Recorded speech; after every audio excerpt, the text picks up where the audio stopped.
Number पे आप लोग कांटेक्ट कर सकते हैं। तो चलिए आज आपका हेडिंग जो है पर्यायवाची शब्द, यानी पर्यायवाची शब्द किसे कहते हैं। आज पर्यायवाची शब्द के बारे में बहुत डिटेल से जानेंगे, बहुत आसान मेथड से बताने वाले हैं, तो ध्यान दीजिएगा आप लोग, ठीक है। तो चलिए आपका क्वेश्चन जो है मोस्ट इम्पोर्टेंट है कि पर्यायवाची शब्द, पहले पर्यायवाची शब्द किसे कहते हैं। शब्द एक जो होता है एक भाषा होते हैं जो, ठीक है, और पर्यायवाची शब्द किसे कहते हैं। तो आपका उत्तर में लिखना होगा कि समान अर्थ वाले, यानी समान अर्थ वाले शब्दों को क्या कहते हैं, पर्यायवाची शब्द। समान अर्थ वाले शब्दों को क्या कहते जी, पर्यायवाची शब्द कहते हैं, पर्यायवाची शब्द कहते हैं। क्लास 10th के लिए मोस्ट इम्पोर्टेंट ये जो है आपको क्लास 12th ये व्याकरण का जो चीज़ है, ये चीज़ आपको हर एग्जाम में पूछा जा सकता है। केवल हिंदी का क्वेश्चन में आपको ये पूछता है। पर्यायवाची शब्द विलोम शब्द हो गया, यदि हमारे पिछले वीडियो भी देखे होंगे तो आप लोग विलोम शब्द भी याद होगा, ठीक है। तो ध्यान दीजिएगा। अगला नंबर चलिए बताते हैं आपको। फर्स्ट नंबर क्वेश्चन जो है आग, क्या है जी, आग है। तो आग का पर्यायवाची शब्द क्या होगा, अनल, ज्वाला, दहन, पावक। क्या हो जाएगा, आग का पर्यायवाची शब्द आपको क्या होगा जी, अनल, ज्वाला, दहन, पावक, etc, ठीक है। दूसरा है आँख का, यानी आँख का पर्यायवाची शब्द नयन, नेत्र, लोचन, विलोचन, etc। क्या होगा जी, नयन, नेत्र, लोचन, विलोचन, ठीक है। समझ गए होंगे आप लोग, इसे याद कर लीजिए अभी से ही ताकि आपको दिक्कत ना हो, परेशानी ना हो। अनादर, यानी अनादर का अपमान, तिरस्कार, परिभव, etc। अनादर का पर्यायवाची शब्द जो हो जाएगा अपमान, तिरस्कार, परिभव, etc होगा। चलिए 4 नंबर क्वेश्चन आपका आया आकाश, क्या है जी, आकाश का अंबर, अनंत, गगन, नाक, etc। ये जो है आकाश का ही है पर्यायवाची शब्द अंबर, अनंत, गगन, नाक, etc। 5 नंबर है आपका इंद्र, इंद्र का अमरपति, इंद्र का क्या होगा जी, अमरपति, पुरंदर, यानी वासव, सुरपति, etc। समझ गए होंगे उम्मीद करते हैं। 6 नंबर है आपका, यानी इच्छा का, इच्छा का पर्यायवाची शब्द क्या होगा, काम, कामना, यानी कामना, मनोरथ, etc। चलिए 7 नंबर है आपका क्वेश्चन कमल का, कमल का पर्यायवाची शब्द क्या होगा, जलज, जलज, तामरस, नलीन, पंकज, etc। कमल का पर्यायवाची शब्द हो जाएगा जलज, तामरस, नलीन, पंकज। समझ गए होंगे उम्मीद करते हैं आप लोग बहुत अच्छे से। चलिए बताते हैं 8 नंबर है आपका कामदेव, क्या है जी, कामदेव का, यानी अनंग, काम, मदन, मनोज, etc।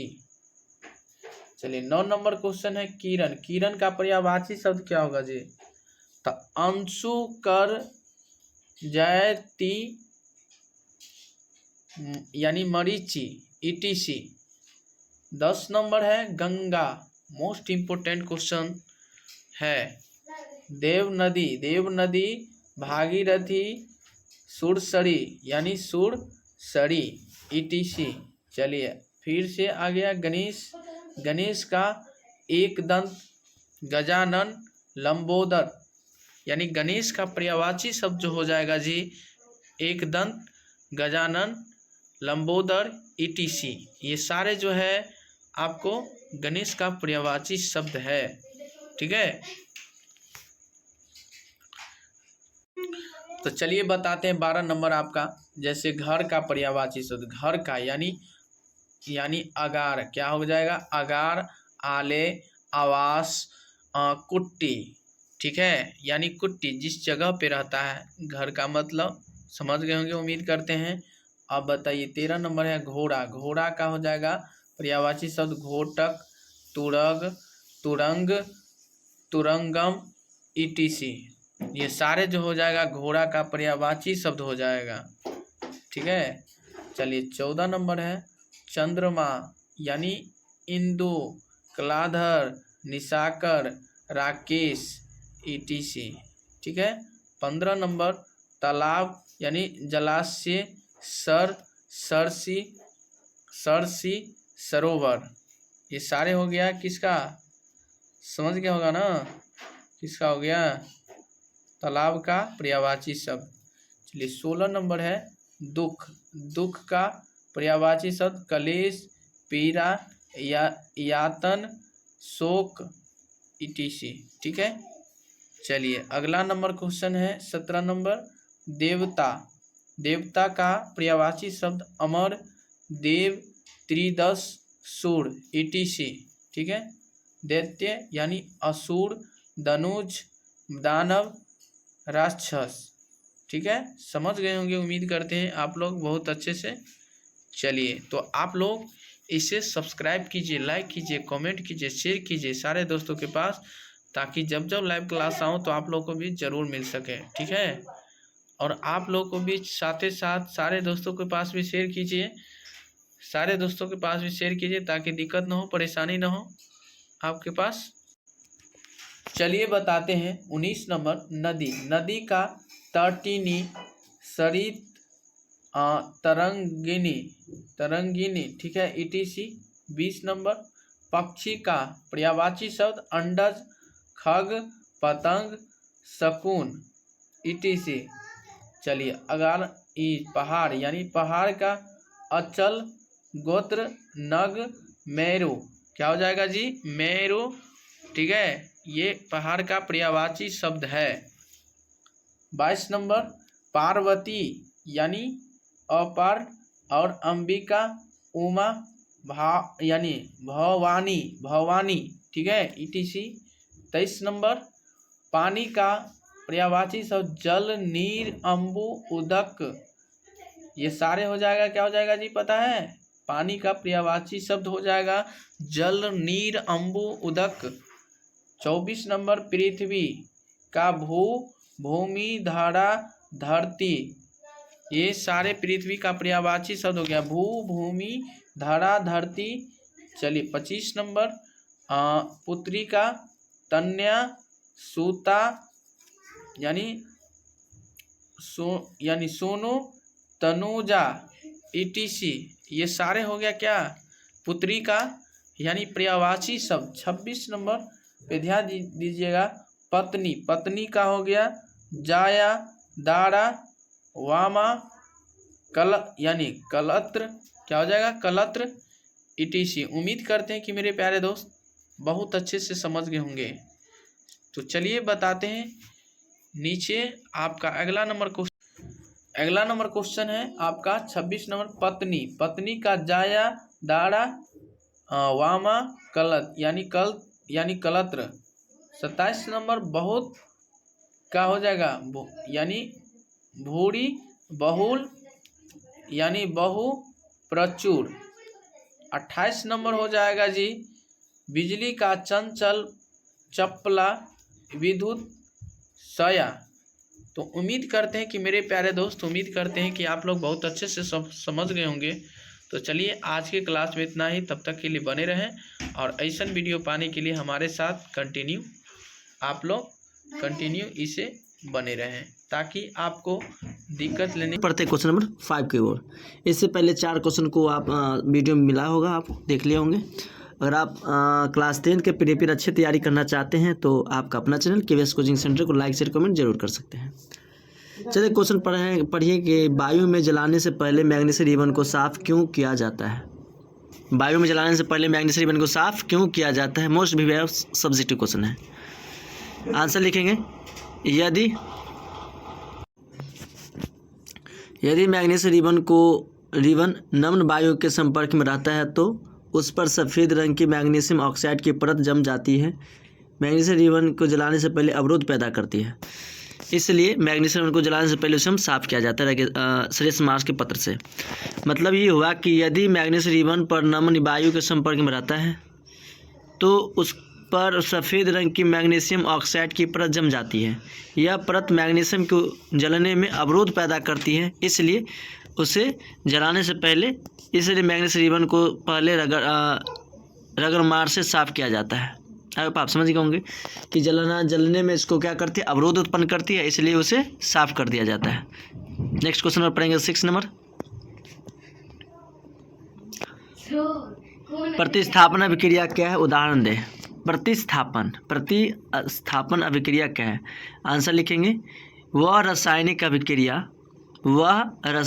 अभिक्रिया जिसमें अधिक अभिक्रियाशील धातु अपने से कम अभिक्रियाशील धातु को यौगिक के विलयन या गलित अवस्था से विस्थापित कर देते हैं, उसे प्रतिस्थापन अभिक्रिया कहते हैं। देख रहे हैं यहाँ लिखा है प्रतिस्थापन अभिक्रिया कहते हैं। कहने का मतलब ये हुआ कि रासायनिक अभिक्रिया जिसमें अधिक अभिक्रियाशील धातु कम क्रियाशील धातु को अपने से अलग विस्थापित कर देते हैं, तो उसे अभिक्रिया को प्रतिस्थापन अभिक्रिया कहते हैं। जैसे लिखा है ferrous sulphate plus copper sulphate, ferrous plus लोहा प्लस कॉपर सल्फेट, तो रिएक्शन करवाएंगे तो फेरस को सल्फेट के साथ बनेगा फेरस सल्फेट, और कॉपर क्या हो गया, बाहर निकल गया। इस रासायनिक अभिक्रिया में Fe जो कि अधिक क्रियाशील है Cu की अपेक्षा उस विस्थापित करने से स्थान स्वयं ग्रहण कर लेते हैं। आई होप आप समझ होंगे कि प्रतिस्थापन अभिक्रिया कैसे कहते हैं। क्वेश्चन अपन देखने वाले 7, वियोजन अभिक्रिया से आप क्या समझते हैं। मोस्ट वीवीआई क्वेश्चन है, पूछेगा ही 110%। आप अंत तक बने रहेंगे, पूरे क्वेश्चन आपको यहाँ से देखने को मिलेगा। क्या लिखा है, वियोजन अभिक्रिया से आप क्या समझते हैं। वियोजन मतलब तोड़ना, खंडित होना। तो वियोजन अभिक्रिया जब एक बड़ा यौगिक टूटकर 2 या 2 से अधिक यौगिकों में परिणत हो जाता है तो वैसी अभिक्रिया वियोजन अभिक्रिया कहलाती है। तो वैसी अभिक्रिया वियोजन अभिक्रिया कहलाती है। तो वैसे अभिक्रिया कौन सी अभिक्रिया कहलाती है, वियोजन अभिक्रिया कहलाती है। आई होप आप समझ गए होंगे। वियोजन देखिए, ध्यान से सुनेंगे आप, ध्यान से पेन कॉपी में आप अपने कॉपी में नोट कर लेंगे और अंत तक बने रहेंगे तो बहुत बेस्ट ऑफ बेस्ट आप रिजल्ट कर सकते हैं। वियोजन अभिक्रिया जब एक बड़ा यौगिक टूटकर 2 या 2 से अधिक यौगिकों में परिणत हो जाता है तो वैसे अभिक्रिया को वियोजन अभिक्रिया कहते हैं। जैसे यहाँ देख रहे हैं KCl2O3 तो 2 KCl प्लस O2 बाहर निकल के आ गया। नेक्स्ट है संतुलित रासायनिक समीकरण क्या है। रासायनिक समीकरण को संतुलित करना क्यों आवश्यक है, मोस्ट वीवीआई क्वेश्चन है। क्वेश्चन नंबर 8 आप पढ़ेंगे, संतुलित रासायनिक समीकरण क्या है। रासायनिक समीकरण को संतुलित करना क्यों आवश्यक है। पढ़ेंगे, संतुलित रासायनिक समीकरण वह है जिसमें अभिकारकों और उत्प्रेरकों में विभिन्न तत्वों के परमाणुओं की संख्या समान होती है। संतुलित का रहा, संतुलित मतलब इक्वल, मतलब इक्वलिटी, मतलब दोनों पार बराबर होना चाहिए। तो अणु या परमाणु की संख्या जब बराबर होती है तो हम संतुलित समीकरण कहते हैं। रासायनिक क्रिया में द्रव्यमान के संरक्षण के नियम को संतुष्ट करने के लिए रासायनिक समीकरण की संतुष्ट होनी चाहिए। किसको संतुष्ट करने के लिए, तो रासायनिक समीकरण की संतुष्ट होनी चाहिए। Next question number most VVI question पढ़ेंगे।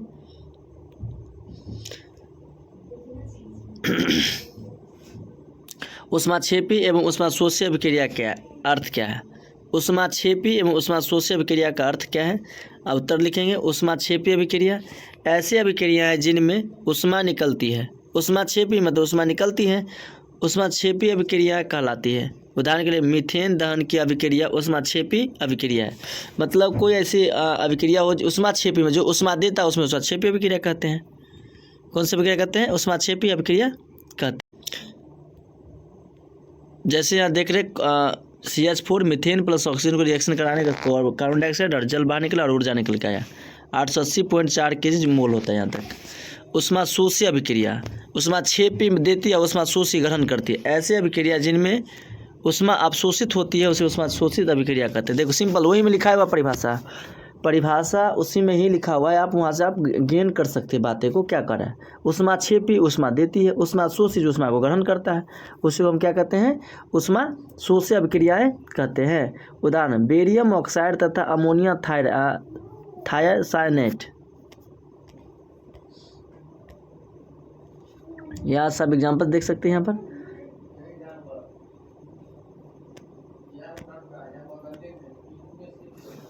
क्वेश्चन नंबर 10, अवक्षेपण अभिक्रिया से आप क्या समझते हैं, उदाहरण देकर समझाएं।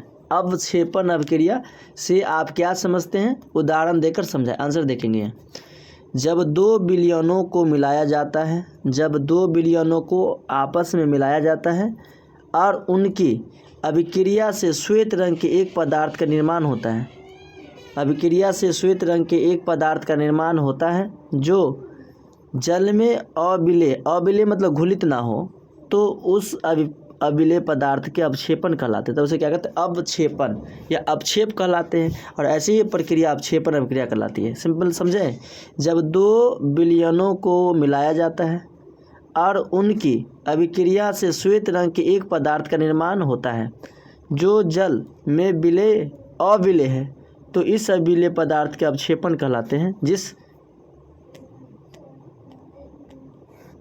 और यह अभिक्रिया अवक्षेपण का निर्माण होता है, उसे अवक्षेपण अभिक्रिया कहलाती है। जैसे sodium sulphate plus barium chloride, और रिएक्शन तो sodium barium sulphate plus NaCl बना।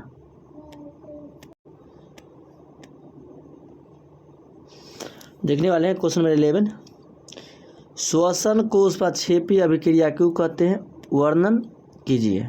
श्वसन, आप कहेगा सर श्वसन क्या होता है, आप एक हमें कमेंट करके बताएं कि श्वसन क्रिया कब होती है, दिन में, रात में, हमेशा या कभी नहीं, कमेंट करके बताएं। तो लिखेंगे, हमें जीवित रहने के लिए ऊर्जा चाहिए, हमें जीवित रहने के लिए क्या चाहिए, ऊर्जा चाहिए। जीवित रहने के लिए क्या चाहिए, हमें ऊर्जा चाहिए। जीवित रहने के लिए हमें क्या चाहिए, ऊर्जा चाहिए। यह ऊर्जा हमें भोजन से मिलती है, यह ऊर्जा हमें भोजन से मिलती है जिसे हम खाते हैं, और पाचन के दौरान भोजन सरल पदार्थों में टूट जाता है। सरल मतलब नॉर्मल सी पदार्थ नहीं, छोटी बातें में क्या होती है, हम खंडित में टूट जाते हैं। जैसे कि पाचन क्रिया कहाँ से स्टार्ट होती है, तो मुख से होती है। नॉर्मल सी बात, आपसे बहुत बार पूछा जाता है क्वेश्चन कि पाचन क्रिया कहाँ से स्टार्ट होती है, तो सरल शब्दों में पदार्थों में टूट जाता है। उदाहरण के लिए चावल, आलू तथा ब्रेड में कार्बोहाइड्रेट होता है। क्या होता है, कार्बोहाइड्रेट होता है। ये कार्बोहाइड्रेट टूटकर ग्लूकोज बनते हैं। यह ग्लूकोज हमारे शरीर की कोशिकाओं में ऑक्सीजन से संयोग करते हैं और ऊर्जा प्रदान करते हैं। इसी अभिक्रिया का विशेष नाम श्वसन है। इसी अभिक्रिया का नाम क्या है, श्वसन है। बहुत भी क्वेश्चन, चलिए एक बार फिर से हम समझाते हैं बढ़िया से। हमें जीवित रहने के लिए ऊर्जा चाहिए, हमें जीवित रहने के लिए क्या चाहिए, ऊर्जा चाहिए। यह ऊर्जा हमें भोजन से मिलती है। क्वेश्चन तुमसे कोई पूछ दे कि हमें ऊर्जा कहाँ से मिलती है, तो भोजन से ऊर्जा मिलती है। अगर मान लो 2 दिन खाना नहीं खाते तो बॉडी काम करना उतना, जितना परफेक्टली खाना खाने के बाद होता है उतना नहीं कर पाते हैं। जिसे हम खाते हैं पाचन के दौरान, पाचन के दौरान भोजन सरल पदार्थों में टूट जाता है। उदाहरण के लिए चावल, आलू तथा ब्रेड में कार्बोहाइड्रेट होता है। ये कार्बोहाइड्रेट टूटकर ग्लूकोज बनाते हैं। यह ग्लूकोज हमारे शरीर की कोशिकाओं में ऑक्सीजन से संयोग करते हैं और ऊर्जा प्रदान करते हैं। इसी अभिक्रिया का विशेष नाम श्वसन है। आई होप आप समझ गए होंगे। ये ग्लूकोज का फार्मूला है C6H12O6। पूछे ग्लूकोज का फार्मूला क्या होता है, C6H12O6 यानी कार्बन 6, हाइड्रोजन 12, ऑक्सीजन 6। और ये क्या है, ऑक्सीजन 2 को रिएक्शन कराते हैं कार्बन डाइऑक्साइड और जल, और ऊर्जा मिलते हैं। हमें क्या मिलती है, ऊर्जा मिलती है, कार्बन डाइऑक्साइड और जल। तो क्या, कार्बन डाइऑक्साइड हम बाहर निकाल देते हैं, ऑक्सीजन को एब्जॉर्ब करके ऊर्जा बनाते हैं। ग्लूकोज चूँकि श्वसन अभिक्रिया में ऊष्मा निकलती है, अतः श्वसन अभिक्रिया एक ऊष्माक्षेपी अभिक्रिया है। क्या कौन सी अभिक्रिया है, ऊष्मा क्षेपीय अभिक्रिया है।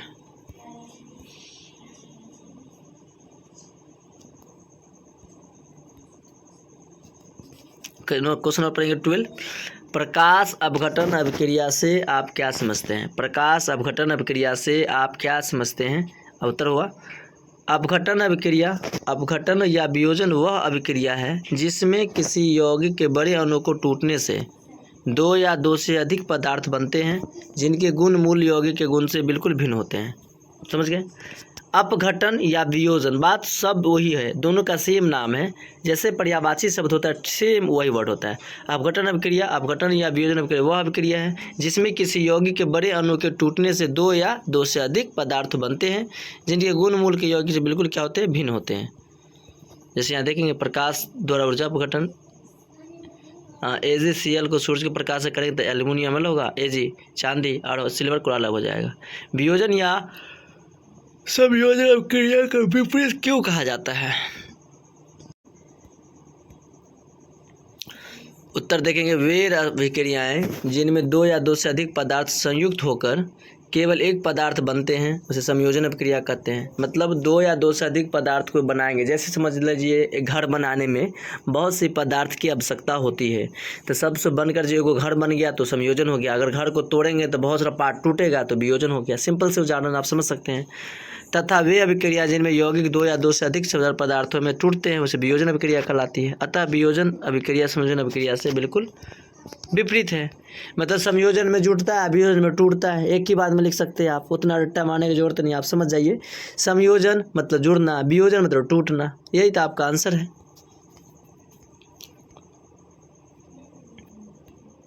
नेक्स्ट क्वेश्चन देखने वाले हैं, क्वेश्चन नंबर 14। रासायनिक अभिक्रिया से क्या समझते हैं? रासायनिक अभिक्रिया से क्या समझते हैं? उत्तर लिखेंगे, जब कोई रासायनिक परिवर्तन होता है तो हम कहते हैं कि रासायनिक अभिक्रिया हुई है। जैसे कि भोजन पकना, अंगूर का किण्वन तथा सांस लेना आदि, ये सभी रासायनिक अभिक्रियाएं के कारण संपन्न होती है। किसी कारण संपन्न होती है? रासायनिक अभिक्रिया के कारण संपन्न होती है।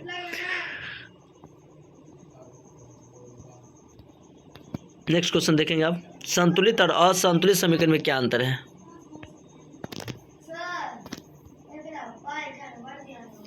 क्वेश्चन में देखेंगे संतुलित और असंतुलित समीकरण में क्या अंतर है? तो आंसर लिखेंगे, रासायनिक समीकरण में तीर के दोनों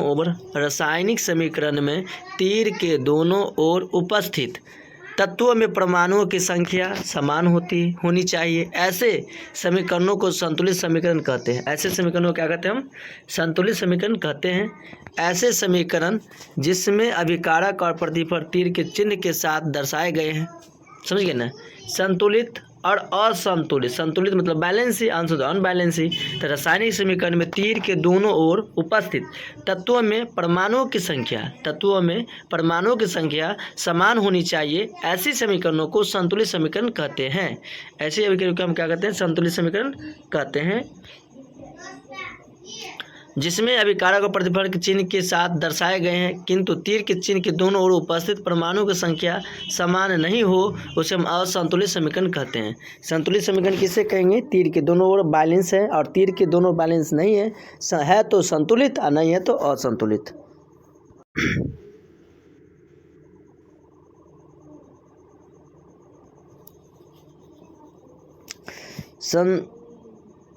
क्षारण से आप क्या समझते हैं? क्या आप इस दैनिक जीवन में इनसे प्रभाव को देख सकते हैं? तो आंसर लिखेंगे यस।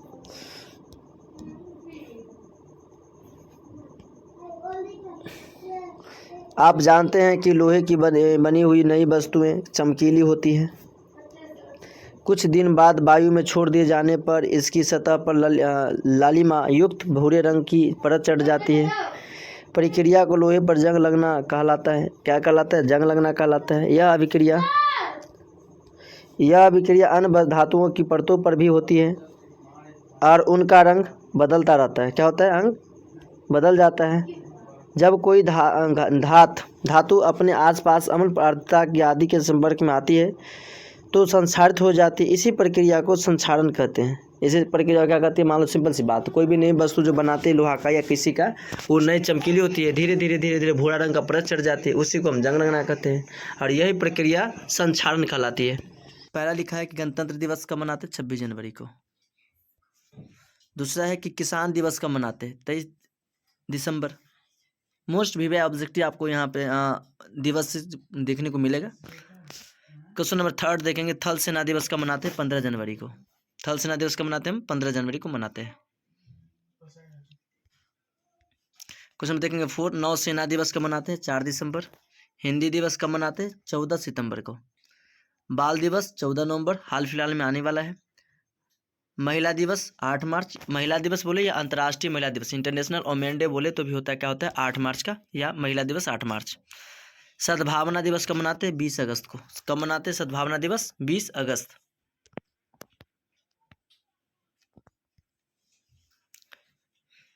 शहीद दिवस कब मनाते हैं? 23 मार्च। झंडा दिवस 7 सितंबर। शिक्षक दिवस 5 सितंबर। स्वतंत्रता दिवस 15 अगस्त। कब मनाते हैं स्वतंत्रता दिवस? 15 अगस्त को मनाते हैं।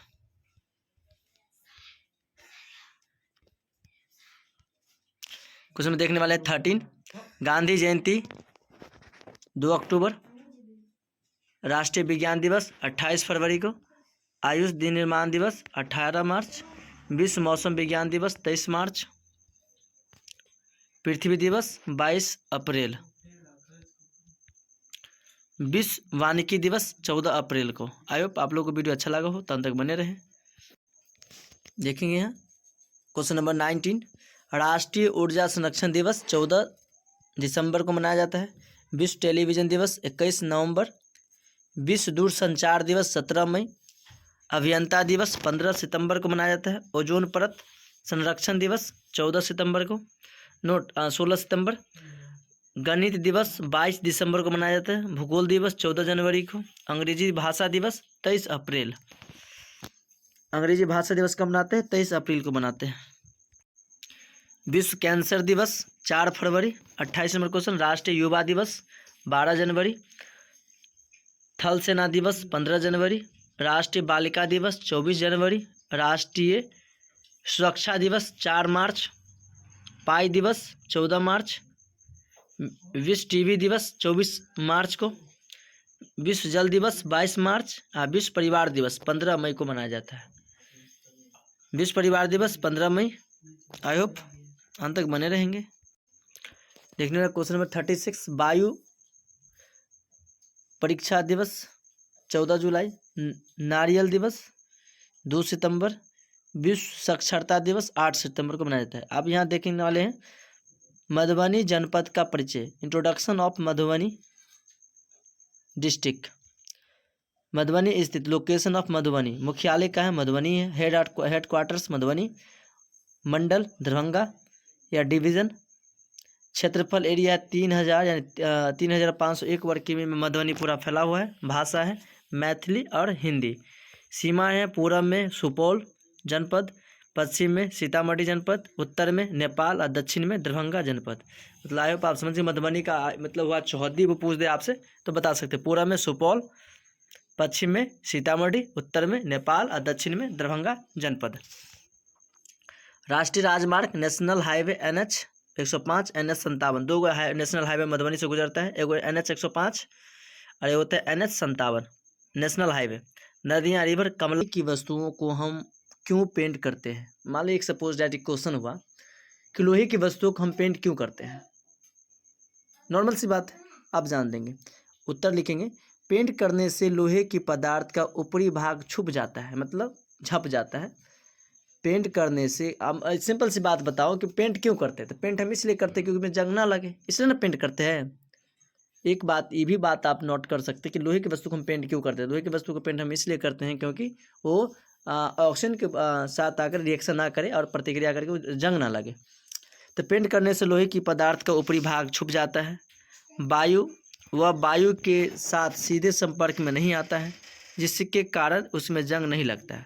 मतलब जब वो सीधे उस पर पेंट हो जाए तो ऑक्सीजन के संपर्क में नहीं आता है और उस पर जंग नहीं लगता है। इसलिए पेंट करने से हम लोहे के ऊपरी पदार्थ को जंग लगने से बचा सकते हैं। मतलब समझ गए होंगे आई होप कि आप लोग कि लोहे की वस्तु को हम पेंट क्यों करते हैं। तो लोहे की वस्तु को पेंट इसलिए करते हैं क्योंकि वो ऑक्सीजन के संपर्क में ना आकर के वो या उस पर जंग का रिएक्शन ना हो या जंग ना लगे। जंग से बचाने के लिए हम लोहे की वस्तु को पेंट करते हैं। आई होप आप समझ गए होंगे। चलिए क्वेश्चन नंबर 2 देखते हैं।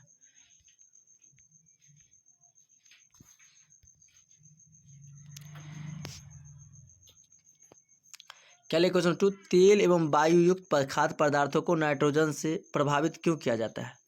तेल एवं वायु युक्त खाद्य पदार्थों को नाइट्रोजन से प्रभावित क्यों किया जाता है? तो आंसर का उत्तर, तेल एवं वायु युक्त खाद्य पदार्थ को वायुरोधी बर्तनों में रखने से उपचयन की गति धीमी हो जाती है। तेल एवं वायु युक्त पदार्थ को नाइट्रोजन से भी इसलिए युक्त किया जाता है ताकि याद रखें, तेल एवं वायु युक्त मतलब वायु युक्त खाद्य पदार्थों को वायुरोधी बर्तन में मतलब वायु जिसमें वायु प्रवेश ना करे रखने से। अब ये भी बताएगा आपको कि जितने भी चिप्स या कुरकुरे की जो पन्नी होती है उसमें कौन सी गैस भरी जाती है? तो नाइट्रोजन। क्यों? वही से संक्षारित न हो, बास ना आए। देखते हैं कि कुरकुरा में 10 दिन पहले पैक हुआ, 1 महीना पहले पैक हुआ, लेकिन वैसे का वैसा ही रहता है। क्यों? क्योंकि में वो वायु प्रवेश ही नहीं करता। यहाँ लिखा हुआ है ना कि तेल एवं वसा युक्त खाद्य पदार्थों को वायुरोधी बर्तन में मतलब वायुरोधी मतलब जहाँ पर वायु का प्रवेश ना हो रखने से उपचयन की गति धीमी हो जाती है। तेल एवं वायु युक्त पदार्थ को नाइट्रोजन से भी इसलिए युक्त किया जाता है ताकि उसमें उपचयन ना हो, ताकि उसमें क्या ना हो? उपचयन ना हो। आई होप आप समझ गए होंगे। नेक्स्ट क्वेश्चन नंबर 3, उसमें पढ़ने वाले 3 नंबर क्वेश्चन, कॉपर सल्फेट के विलयन में लोहे का एक टुकड़ा डाल देने पर विलयन का रंग क्यों बदल जाता है? कॉपर सल्फेट के विलयन में लोहे का एक टुकड़ा डाल देने पर विलयन का रंग क्यों बदल जाता है? आंसर लिखेंगे, जब लोहे की कील को कॉपर सल्फेट के विलयन में डुबा दिया जाता है तो वह भूरे रंग का हो जाता है। किस रंग का हो जाता है? मतलब जब लोहे की कील को कॉपर सल्फेट के विलयन में मतलब जब लोहे की कील को कॉपर सल्फेट के विलयन में डुबाया जाता है तो वह भूरे रंग का हो जाता है। लोहा कॉपर सल्फेट के घोल में कॉपर को विस्थापित कर देता है। कॉपर सल्फेट के घोल में क्या